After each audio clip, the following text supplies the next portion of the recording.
എല്ലാവർക്കും നമസ്കാരം. മറ്റൊരു പുതിയ വീഡിയോയിലേക്ക് എല്ലാവർക്കും സ്വാഗതം. അപ്പം ദേ രാവിലെ എഴുന്നേറ്റ് വന്ന് മുഖമൊക്കെ കഴുകി പല്ലൊക്കെ തേച്ച് നല്ല റെഡിയാക്കി വന്നു. പിന്നെ ആദ്യം ചെയ്യുന്നത് തന്നെ തുണിയെല്ലാം എടുത്ത് വാഷിംഗ് മെഷീനിലിട്ട് എല്ലാവരുടെയും കൂടെ എടുത്ത് അകത്തിട്ടിട്ട് അത് ഓണാക്കി ഇട്ടേക്കുവേ. അപ്പോൾ അതാകുമ്പോൾ രാവിലെ നമ്മൾ എല്ലാം പണിയെല്ലാം കഴിയുമ്പോൾ ഇതെല്ലാം റെഡിയായിട്ട് വന്ന് നമുക്ക് പിന്നെ വിരിച്ചാൽ മതിയല്ലോ. അപ്പം അത് അടുക്കളയിൽ കയറിയതാണ്. അപ്പം ഇന്നലെ പാലപ്പത്തിനൊക്കെ അരച്ച് വെച്ചിട്ടുണ്ടായിരുന്നു. അപ്പം മാവ് ഇന്ന് കൂടുതലുണ്ടായിരുന്നേ. അപ്പം ഞാനത് പാലപ്പവും വട്ടയപ്പവും ഉണ്ടാക്കാമെന്ന് വെച്ചു. അപ്പം നമുക്ക് പണിക്കാരെടുക്കെ പോകണമല്ലോ. പിന്നെ അത് ഈ കട്ടൻ കാപ്പിയെല്ലാം ഉണ്ടാക്കി. അച്ഛനും അമ്മയ്ക്കും ചായയാണ്, അത് വേറെ ഉണ്ടാക്കി വെച്ചിരുന്നു. കട്ടൻ ഞങ്ങൾ കുടിക്കുന്നത് അത് വെച്ചു. പിന്നെ കടല വെള്ളത്തിൽ ഇട്ട് വെച്ചിട്ടുണ്ടായിരുന്നു, അതൊന്ന് വേവിച്ചെടുത്തിട്ടുണ്ട്. കടല മാത്രമായിട്ട് ഇട്ടിട്ട് ഇനി നമുക്ക് അതിൻ്റെ പുറത്തേക്ക് ഞാൻ സവോളയും വെളുത്തുള്ളിയും പച്ചമുളകും കൂടി ഇട്ട് കൊടുത്തിട്ട് പിന്നെയും കുറച്ചുകൂടെ നന്നായിട്ടൊന്ന് വേവിച്ചെടുക്കുന്നുണ്ട്. കുക്കറിനകത്ത് വെച്ച് കുറച്ച് കൂടുതൽ 3-4 വിസിലടിക്കണം. അത് ഞാൻ എന്നിട്ട് കുക്കറിൽ വെച്ച് വേവിച്ചാണ്. ഇച്ചിരി മഞ്ഞൾപ്പൊടിയും കൂടെ ചേർക്കും, കുറച്ച് ഉപ്പോടെ ചേർത്ത് കൊടുക്കുന്നുണ്ട്. അത്രയും ചേർത്ത് നന്നായിട്ടൊന്ന് അടുപ്പിൽ വെച്ച് വേവിക്കണം. വെളുത്തുള്ളി ഒരു 3-4 ചേർക്കണം കേട്ടോ. വെളുത്തുള്ളിയുടെ ചേർത്താൽ നല്ല ടേസ്റ്റാണ് കേട്ടോ. അപ്പോൾ ആദ്യം നമ്മൾ കടല മാത്രം കുറച്ച് വേവിക്കണം, അതിന് ശേഷമാണ് ഇതിട്ട് വേവിക്കുന്നത്. എന്നിട്ട് അത് ഒരു 5 വിസിലാണ് അടിക്കുന്നത്. അപ്പം നന്നായിട്ട് വെന്ത് കിട്ടിക്കോളും. അപ്പോൾ ഇന്ന് പാലപ്പവും കടലയാണ്. അപ്പം കുഞ്ഞാകുമ്പോൾ അത് സ്കൂളിൽ കൊണ്ടുപോവുകയും ചെയ്തോളും. അപ്പോൾ അതുകൊണ്ടാണ് അങ്ങനെ വെച്ചത്. അപ്പം എന്തേ കഞ്ഞിക്കുള്ളതെല്ലാം റൈസ് കുക്കറിൽ വെക്കുന്നതുകൊണ്ട് ഇങ്ങനെയാണ് വെക്കുന്നത്. ചില സമയങ്ങളിൽ അടുപ്പിലും വെക്കുവേ കഞ്ഞിക്കുള്ളത്. അപ്പോൾ റൈസ് കുക്കറിലാണ് വെച്ചത്. വെക്കാനായിട്ടുള്ള ഇതാണ്. അപ്പോൾ അരിയൊക്കെ ഇട്ടു. കഞ്ഞിയൊക്കെ ഏതാണ്ട് വേകാറായി. അപ്പം കഞ്ഞി ഞാൻ പകുതി വേവാകുമ്പോൾ നമ്മളെടുത്ത് റൈസ് കുക്കറിൽ വെക്കുവേ. പകുതി വേവാകുമ്പോൾ റേഷനരി ആയതുകൊണ്ട് ഒത്തിരി വേവൊന്നും വേണ്ട. നമ്മളിപ്പോൾ ജയയുടെ ഒക്കെ അരിയാണെങ്കിൽ കുറേ കൂടുതൽ സമയം വേണ്ടി വരും. ഇതൊരു പകുതി വേവാകുമ്പോൾ റൈസ് കുക്കറിലോട്ട് എടുത്ത് വെച്ച് വെക്കും. പിന്നെ ഒരു മണിക്കൂർ കഴിയുമ്പോഴത്തേക്കിനും അത് വെന്ത് കിട്ടിക്കോളും. അപ്പം എന്തെങ്കിലും ചായ തിളപ്പിച്ചായിരുന്നേ. ഇനിയിപ്പം കുഞ്ഞിനുകൊണ്ട് കൊടുക്കണം ചായ. അവൾക്ക് ചായയല്ല, നമ്മൾ ബൂസ്റ്റിട്ട് പാലായിട്ട് അവൾ കുടിക്കത്തില്ല. അവൾക്ക് ഭയങ്കര ചുവയോ കുടിക്കാൻ ബുദ്ധിമുട്ടാണെന്ന് പറയാം. അപ്പം ഇങ്ങനെ കൊടുക്കുവാണെങ്കിൽ പിന്നെ അവളെ പോയി വിളിച്ചെഴുന്നേൽപ്പിക്കും. ഇനിയിപ്പോൾ അവൾ സ്കൂളിൽ പോകാനുള്ള കാര്യങ്ങളൊക്കെ ചെയ്യണം. എഴുന്നേറ്റ് വരാനൊക്കെ ആദ്യം ഭയങ്കര മടിയാണ്. കുറേ നേരം ഇങ്ങനെ നമ്മൾ പുറകെ നടന്നാൽ മാത്രമേ എഴുന്നേറ്റ് വരത്തുള്ളൂ.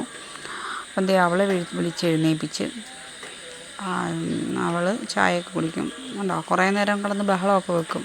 വെച്ചിട്ട് എഴുന്നേറ്റ് വരത്തുള്ളൂ. ഞാൻ ക്യാമറയും കൊണ്ട് ചെന്നപ്പോൾ പുള്ളിക്കാരി എഴുന്നേറ്റ് വന്നതാണ്. അപ്പം ഞാൻ പിന്നെ ചായയൊക്കെ കൊടുത്തിട്ട് ഞാൻ വന്നിരുന്ന് കട്ടനൊക്കെ കുടിച്ചു. പിന്നെ അവിടെ യൂണിഫോമൊക്കെ തേച്ച് വെക്കണേ.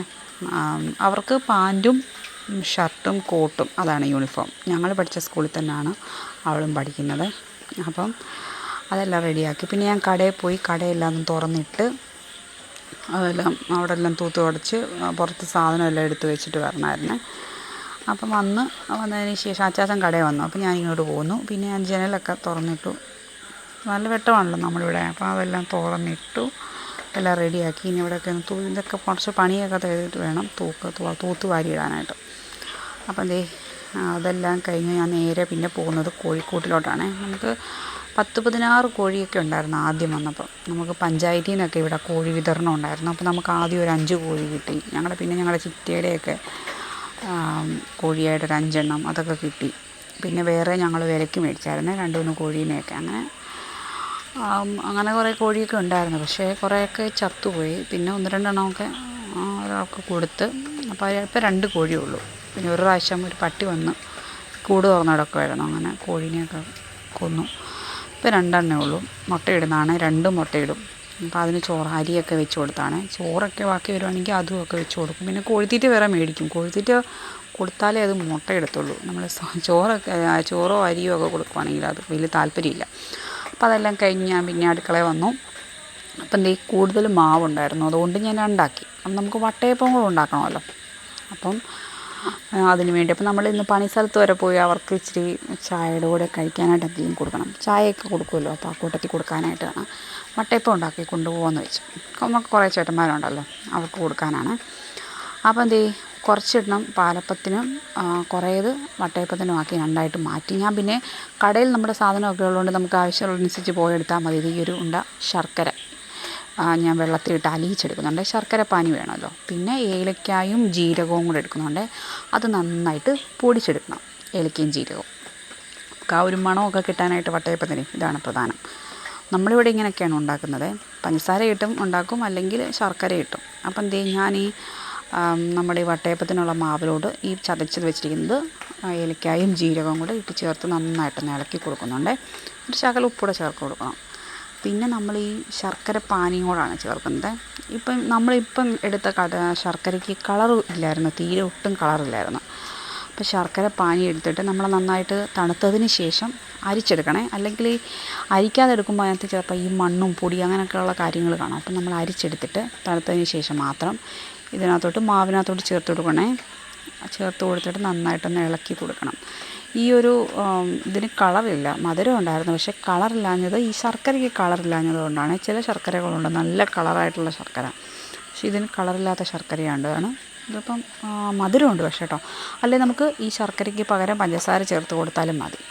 പഞ്ചസാര ഉപയോഗം കുറവൊക്കെ ആയതുകൊണ്ടാണ് നമ്മൾ ശർക്കര ചേർത്ത് കൊടുത്തത് കേട്ടോ. അപ്പം അമ്മ പടവലങ്ങ അരിഞ്ഞുകൊണ്ട് വന്നായിരുന്നേ. പടവലങ്ങ തോരൻ വെച്ച് കൊടുത്തു. തോരനുണ്ടായിരുന്നു, അതെല്ലാം അമ്മ എല്ലാം റെഡിയാക്കി വെച്ചു. തേങ്ങയൊക്കെ ഇട്ട് പടവലങ്ങയും സബോളയും പച്ചമുളകും ഒക്കെ നന്നായിട്ട് കൊത്തി അരിഞ്ഞിട്ട് അതിനകത്തോടെ തേങ്ങാപ്പീരയും കൂടെ ചേർത്ത് കടുക് പൊട്ടിച്ച്, ഇതിനകത്ത് നമ്മൾ മഞ്ഞൾപ്പൊടി ചേർത്ത് കൊടുക്കുന്നില്ല, അതുകൊണ്ട് ഈ വെള്ള കളറിലാണ് ഇരിക്കുന്നത്. മഞ്ഞൾപ്പൊടി ചേർത്ത് കൊടുക്കുകയാണെങ്കിൽ മഞ്ഞ കളർ വരും. അപ്പോൾ ഇത് വെള്ള കളറിൽ വെക്കുന്ന രീതിയിൽ വെച്ചതാണ്. അപ്പോൾ അതുമെല്ലാം സെറ്റാക്കി വെച്ചു. പിന്നെ അമ്മയ്ക്ക് പോകണം ജോലിക്ക്, രാവിലെ പോകണം 8 മണിയാകുമ്പം. അപ്പോൾ കഞ്ഞിയൊക്കെ റെഡി ആയിട്ടുണ്ട്. പിന്നെ ഇന്നലത്തെ മീൻകറി ഇരിപ്പുണ്ടായിരുന്നു കേട്ടോ, അതുകൊണ്ട് വേറെ മീനൊന്നും എടുത്തില്ല. അപ്പം മീൻകറിയെല്ലാം സെറ്റായിട്ട് വന്നിട്ടുണ്ട്, അതെല്ലാം ഒന്ന് ചൂടാക്കി വെച്ചേ. പിന്നെ കറിയൊക്കെ വെന്തു. അപ്പം നമ്മൾ എണ്ണ തീർന്നായിരുന്നു, വെളിച്ചെണ്ണ. അപ്പോൾ വെളിച്ചെണ്ണ നമ്മൾ ആട്ടിയ എണ്ണയാണ് ഉപയോഗിച്ചുകൊണ്ടിരുന്നത്. അപ്പം തീർന്നപ്പം കടയിൽ തീർന്നായിരുന്നു. അപ്പം നമ്മൾ പിന്നെ പാക്കറ്റ് എണ്ണ മേടിച്ചു. പാക്കറ്റ് 1 കിലോയുടെ 100 രൂപയാണ് നമ്മളിവിടെയൊക്കെ വില ഇപ്പോഴേ. അപ്പം ഞാൻ കടല ഉണ്ടാക്കാനായിട്ടോ അരപ്പ് തേങ്ങ അരച്ച് വെക്കുന്നില്ല. അപ്പം ഞാൻ അതിനടുത്ത് മഞ്ഞൾപ്പൊടിയും മുളക് പൊടിയും മല്ലിപ്പൊടിയും ഗരം മസാല പെരുംജീരകം പൊടി പിന്നെ കുറച്ച് കുരുമുളക് പൊടിയും കൂടെ നമ്മൾ ഇച്ചിരി വെള്ളമായിട്ടിട്ട് ഒത്തിരി ലൂസാകരുത്, ഒരു കുഴമ്പ് പരുവത്തിലാക്കി ഒന്ന് എടുത്തിട്ടുണ്ട്. അതാണ് മസാലയായിട്ട് നമ്മൾ എടുക്കുന്നത് കടലയ്ക്ക്. നമ്മൾ കടല വേറെ ഇട്ട് അടിക്കുന്നുണ്ട്, അതുകൊണ്ട് തേങ്ങാപ്പാലൊക്കെ ചേർത്താൽ നല്ലതാണ്, തേങ്ങ അരച്ചൊക്കെ ചേർത്താൽ. അപ്പം നമ്മൾ അങ്ങനെ എടുക്കുന്നില്ല. അപ്പോൾ എണ്ണ മൂത്ത് വന്നിട്ടുണ്ട്, അതിലോട്ട് നമ്മൾ കടുകിട്ട് കൊടുക്കുന്നുണ്ട്. കടുകിട്ടതിന് ശേഷം കറിവേപ്പിലയും കൂടി ഇട്ട് കൊടുക്കുന്നുണ്ട്. അതിന് ശേഷം നമ്മൾ ഈ കുഴച്ച് വെച്ചിരിക്കുന്ന കുഴമ്പ് പരുവത്തിലുള്ള മസാലകളെല്ലാം കൂടെ ഒന്ന് ചേർത്ത് കൊടുക്കണേ. എന്നിട്ട് നന്നായിട്ട് ഇളക്കി യോജിപ്പിക്കുക. നമ്മളിത് അടി കരിഞ്ഞൊന്നും പോകരുത്, അതൊന്ന് മൂത്ത് വരണേ. നമ്മൾ പെട്ടെന്ന് അതിലോട്ട് വെള്ളം ഒഴിക്കില്ല. ആ ഒരു ഗ്രേവി അവിടെ കിടന്നൊന്ന് കുറുകിയൊക്കെ വരുമ്പോഴത്തേക്കിനും നമുക്കിനി ബാക്കി ആ പാത്രത്തിലോട്ട് കുറച്ച് വെള്ളവും കൂടെ ചേർത്ത് ആ പാത്രം ഒന്നുകൂടെ കഴുകി, ആ തരപ്പിരിപ്പുണ്ടല്ലോ അതൊന്ന് കഴുകി നന്നായിട്ടൊന്ന് എല്ലാ അരപ്പൂടെ വെള്ളത്തിൽ പിടിച്ചിട്ട് നമ്മൾ ആ വെള്ളം അങ്ങോട്ട് ഒഴിച്ചു കൊടുക്കണേ. ഇത്രയാണ് കടലക്കറിക്ക് നമ്മൾ ഗ്രേവി ആയിട്ട് ഉപയോഗിക്കുന്നത്. തേങ്ങ അരച്ചുകൂടെ കുറച്ചുകൂടെ കുറുകും, നമ്മൾ കടലയ്ക്ക് ഓൾറെഡി ഒരു തിക്നെസ് ഉണ്ടല്ലോ. അപ്പം ഇതൊന്ന് തിളപ്പിച്ചെടുക്കണം. ഇത് നമുക്ക് ഈസി ആയിട്ട് ഉണ്ടാക്കാവുന്ന ഒരു കടലയാണ്. നമ്മൾ മിക്കപ്പോഴും ഇങ്ങനെയാണ് ഉണ്ടാക്കുന്നത്. അല്ലെങ്കിൽ പിന്നെ തേങ്ങ വറുത്തരച്ചൊക്കെ കറി വെക്കും, സമയമൊക്കെ ഉള്ളപ്പോഴേ അങ്ങനെ ചെയ്യാറുള്ളത്. പക്ഷേ ഇത് നല്ല രുചിയാണ്, പൊതുവേ ഇങ്ങനെയൊക്കെ വെക്കാറുള്ളൂ കേട്ടോ.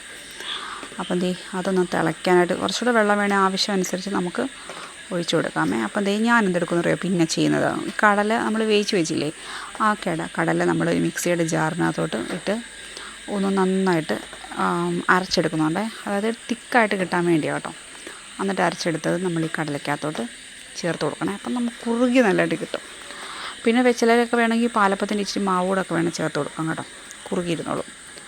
അപ്പം ഞാനിത് തിളച്ച് വന്നിട്ടുണ്ട്, മസാലയെല്ലാം കൂടെ അത് നമ്മൾ ഈ കടല വേവിച്ച് വെച്ചിരിക്കുന്ന കടലയ്ക്കകത്തോട്ട് ഒഴിച്ചു കൊടുക്കുവാണ്. നന്നായിട്ട് കുറച്ചുകൂടെ വെള്ളം വേണേൽ ചേർത്ത് കൊടുക്കുക. ഇതിപ്പോൾ നല്ലതായിട്ട് ആവശ്യത്തിന് കുറുകിയിട്ടുണ്ട്, അതുകൊണ്ട് ഞാൻ കുറച്ചുകൂടെ വെള്ളം അതിനകത്തോട്ട് ചേർത്തിട്ട് ഒഴിച്ചു കൊടുക്കുന്നുണ്ട്. അപ്പോൾ അതെല്ലാം റെഡിയാക്കി. ഇനി നമ്മൾ എടുക്കണം, അത് മാറ്റില്ല, നമ്മൾ അടുപ്പേ ഒന്നുകൂടെ വെച്ചിട്ടൊന്ന് തിളപ്പിച്ചെടുക്കണം. ഒന്നുകൂടെ നമ്മൾ ഈ കടല ഒന്നുകൂടെ അടുപ്പേ വെച്ച് ഒന്നുകൂടെ തിളപ്പിച്ചെല്ലാം എടുക്കണം. അപ്പം ഞാൻ കുറച്ച് ചാറ് നീട്ടിയാണ് എടുത്തത്, എല്ലാവർക്കും ചാറാണ് ഇവിടെ പറ്റത്തുള്ളൂ, അതുകൊണ്ടാണ് അങ്ങനെ എടുത്തത്. അപ്പം നമ്മുടെ അടിപൊളി കടലക്കറിയാണ്, എല്ലാവരും ഒന്ന് ട്രൈ ചെയ്ത് നോക്കണം, നല്ല ടേസ്റ്റാണ്. അപ്പം ആ കടലക്കറി എല്ലാം സെറ്റാക്കി മാറ്റി വെച്ചു. ഇനിയിപ്പം നമുക്ക് പാലപ്പം ഉണ്ടാക്കാം. അപ്പം നമ്മൾ അരച്ച് വെച്ചിരിക്കുന്ന തലേദിവസം നമ്മൾ പച്ചരിയൊക്കെ വെള്ളത്തിൽ ഇടുമല്ലോ, എന്നിട്ട് രാവിലെയാണ് നമ്മളിത് അരയ്ക്കുന്നത്. അതിലൊരു 5:30 ഒക്കെ ആകുമ്പോൾ അരയ്ക്കുവാണെങ്കിൽ നമുക്കൊരു 6:30 ഒക്കെ ആകുമ്പോൾ ഉണ്ടാക്കാൻ തുടങ്ങാം കേട്ടോ. അപ്പം പാലപ്പം നല്ല അടിപൊളി സോഫ്റ്റ് പാലപ്പമാണ്. ഞാൻ കഴിഞ്ഞ ദിവസം ഈ പാലപ്പം ഉണ്ടാക്കുന്നതിൻ്റെ വീഡിയോ ഒക്കെ ഇട്ടിട്ടുണ്ടായിരുന്നു, അതുകൊണ്ട് ഞാൻ പ്രത്യേകം പറയുന്നില്ല, എല്ലാവർക്കും ഒക്കെ അറിയാമല്ലോ. റേഷൻ കടയിൽ അരി കൊണ്ട് പച്ചരി കൊണ്ട് ഉണ്ടാക്കുന്നതാണ്, നല്ല സോഫ്റ്റായിട്ട് കിട്ടും. പക്ഷേ ഞങ്ങൾ ഈ പാലപ്പം ഉണ്ടാക്കുമ്പോൾ നമ്മൾ പൊതുവേ എല്ലാവരുമൊക്കെ ഉണ്ടാക്കുമ്പോൾ ഈ നടുക്ക് ഭാഗത്ത് ഇച്ചിരി കട്ടിയായിട്ട് വരത്തില്ലേ, പക്ഷേ ഞങ്ങളിവിടെ അങ്ങനെ വെക്കാറില്ലേ. മൊത്തം ഇങ്ങനെ പിടിപ്പിച്ച് അപ്പച്ചട്ടിയെ മൊത്തം. അപ്പോൾ നമ്മൾ നടുക്ക് കനമൊന്നും കാണത്തില്ല. അപ്പോൾ നല്ല സോഫ്റ്റായിട്ട് വയ്ക്കും. നമ്മളിവിടെ അങ്ങനെ വെക്കത്തുള്ളൂ. നടുക്കായിട്ട് വെച്ചാൽ കുഞ്ഞും ചേട്ടനും ഒന്നും കഴിക്കത്തില്ല. അതുകൊണ്ടാണ് എനിക്കും വലിയ താല്പര്യമില്ല. അപ്പോൾ നമ്മളത് മൊത്തം ആ ഒരു സ്പൂണിന് ആ ഒരു അത് മാത്രമേ എടുക്കത്തുള്ളൂ. എന്നിട്ട് അത് മൊത്തം അതിലോട്ട് സൈഡ് ചേർത്ത് കറക്കിയെടുക്കും. അപ്പോൾ അത് നടുക്കായിട്ട് കാണത്തില്ല. ആ കറക്റ്റ് അളവിൽ മാത്രമേ എടുത്തിട്ടുള്ളൂ. അപ്പോൾ നമുക്ക് ഈ ഒരു പരുവത്തിൽ കിട്ടും. അപ്പോൾ നടുക്കായിട്ട് ഇത് വേണമെന്നുണ്ടെങ്കിൽ കുറച്ചുകൂടെ മാവ് കൂടുതൽ എടുത്താൽ മതി കേട്ടോ. അപ്പോൾ ഇത് നല്ല സോഫ്റ്റ് അപ്പമാണ്. അപ്പം എന്തേ അപ്പമൊക്കെ റെഡി ആയിട്ടുണ്ട്. അപ്പോൾ കുഞ്ഞിന് അപ്പം ഉള്ളപ്പം അവൾക്കിഷ്ടമുള്ള അപ്പം ഉള്ളപ്പം അവൾ സ്കൂളിൽ ഇത് തന്നെ കൊണ്ടുപോകത്തുള്ളൂ. അപ്പം എന്തേ ഞാനതെല്ലാം റെഡിയാക്കി എടുത്ത് വെച്ചു. പിന്നെ കടയിലിടയ്ക്ക് പോയി ആരെങ്കിലും വരുമ്പോഴേ അമ്മ കടയിൽ ഇരിപ്പുണ്ട്. പിന്നെ അമ്മയ്ക്കും പോകണമല്ലോ. അമ്മയെല്ലാം ഒരുങ്ങുന്ന സമയത്ത് ഞാൻ എന്തെങ്കിലുമൊക്കെ പോയി ചെയ്യും. ഇനിയിപ്പം നമുക്ക് വട്ടയപ്പം ഉണ്ടാക്കണം. അപ്പം ഞാൻ പാലപ്പത്തിൻ്റെ കാര്യങ്ങളൊക്കെ ഓൾറെഡി എല്ലാം കഴിഞ്ഞു. അപ്പം ഈ വട്ടയപ്പം ഉണ്ടാക്കാനായിട്ട് നമ്മളിത് ഈ ഒരു ഇഡ്ഡലിത്തട്ട് തിരിച്ചാണ് വെച്ചിരിക്കുന്നത്. അല്ലാതെ നേരെ വെക്കുവാണെങ്കിൽ നമുക്ക് ഈ ഒരു പാത്രം വെക്കാനുള്ള ബുദ്ധിമുട്ട് കൊണ്ട് നമ്മളത് തിരിച്ച് വെച്ചിരിക്കുന്നത്. അപ്പം ഈ പാത്രത്തിലോട്ട് നെയ്യാണ് കുറച്ചുകൂടെ നല്ലത്. അപ്പം നെയ്യില്ലാഞ്ഞുകൊണ്ട് എണ്ണ പുരട്ടി നന്നായിട്ട് എണ്ണ പുരട്ടണം കേട്ടോ. അല്ലെങ്കിൽ നമ്മൾ അടിയിൽ നിന്ന് ലാസ്റ്റ് അത് എടുത്തു വരുമ്പോൾ അതവിടെ പിടിച്ചിരിക്കും. അതുകൊണ്ട് ഇച്ചിരി എണ്ണ നന്നായിട്ടൊന്ന് തൂത്ത് കൊടുക്കണം. അപ്പോൾ എണ്ണയെല്ലാം തൂത്തതിന് ശേഷം നമുക്ക് ഈ നമ്മൾ വട്ടയപ്പത്തിനുള്ള മാവ് റെഡിയാക്കി വെച്ചിട്ടില്ലേ, അതങ്ങോട്ട് ഒഴിച്ച് കൊടുക്കണം. നിറച്ച് തുളുമ്പണ്ട, കാരണം ഇത് ഇച്ചിരി പൊങ്ങിയൊക്കെ വന്നോളും, പുളിപ്പൊക്കെ ഉള്ളതുകൊണ്ടേ. നല്ല വട്ടയപ്പം എല്ലാം റെഡിയായിട്ട് വരും. നല്ലതായിട്ട് നിങ്ങളൊക്കെ വീട്ടിലൊക്കെ ഉണ്ടാക്കാറുണ്ടോ ഇങ്ങനെ?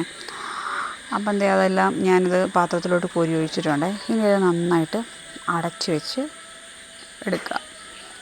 നമ്മളല്ലെങ്കിൽ ഇഡ്ഡലിത്തട്ടിലോട്ട് ഓരോന്ന് വെച്ച് നമ്മുടെ ഇഡ്ഡലി ഉണ്ടാക്കുന്നതൊക്കെ ഒഴിച്ച് കൊടുത്താലും മതി കേട്ടോ. പക്ഷേ ഇവിടെ അങ്ങനെ താല്പര്യമില്ല. ഇവിടെ ഇങ്ങനെ വലുതാക്കി ഉണ്ടാക്കിയിട്ട് മുറിച്ചെടുക്കുന്നതാണ് ഇഷ്ടം. അതുകൊണ്ടാണ് ഇങ്ങനെ വെക്കുന്നത്. അല്ലെങ്കിൽ നമുക്ക് ഇഡ്ഡലിത്തട്ടൊക്കെ ഉണ്ടാക്കുവാണെങ്കിൽ ഇഡ്ഡലി കണക്ക് ഉണ്ടാക്കിയെടുക്കാം. അപ്പം നമ്മൾ കുറേ കഴിഞ്ഞപ്പം നമ്മുടെ വട്ടയപ്പം എല്ലാം സെറ്റായിട്ട് വന്നിട്ടുണ്ട്. ഇനി ഇത് തണുക്കാനായിട്ട് മാറ്റി വെക്കണേ. പെട്ടെന്ന് എടുക്കാമല്ലോ, അത് പൊടിഞ്ഞു പോകും. അപ്പം തണുത്തൊക്കെ വന്നതിന് ശേഷം മാത്രമേ എടുക്കാവുള്ളൂ. അപ്പോൾ ഞാൻ തണുക്കാനായിട്ടെല്ലാം എടുത്ത് മാറ്റി. അപ്പം പാലപ്പം എല്ലാം റെഡിയാക്കി വെച്ചു. ഇനിയിപ്പം കുഞ്ഞിന് സ്കൂളിൽ കൊടുത്തു വിടണേ. അപ്പോൾ അതിന് വേണ്ടി അവൾക്ക് അച്ചാച്ചനും അമ്മയ്ക്കും എല്ലാം അമ്മ കൊണ്ടുപോകും. 2 കഴിച്ചുകൊണ്ടും പോകും. പിന്നെ ഉച്ചയ്ക്ക് കഴിക്കാനായിട്ട് ഇതും കൊണ്ടുപോകും. പിന്നെ കുഞ്ഞിനുള്ളതെല്ലാം അവൾ തന്നെ എണ്ണി എടുത്തോളും കേട്ടോ. പാലപ്പം ആയതുകൊണ്ട്. അപ്പം ചേട്ടനും കഴിക്കാൻ കൊടുത്തു. കുഞ്ഞും അവിടെ ഇരുന്ന് കഴിച്ചു കേട്ടോ. അങ്ങനെ അവൾ ഭക്ഷണമെല്ലാം കഴിച്ചു സ്കൂളിൽ പോവാണ്. ടാറ്റയൊക്കെ പറഞ്ഞ് അവൾ പോകും. അവൾ മുഖം കാണിക്കാത്ത രീതിയിലാണ് ടാറ്റ തരുന്നത് കേട്ടോ. അങ്ങനെ അവൾ പോയി. ഇനിയിപ്പം എനിക്ക് കുറച്ച് പാത്രം കഴുകലും കാര്യങ്ങളും ഒക്കെ ഉള്ളൂ.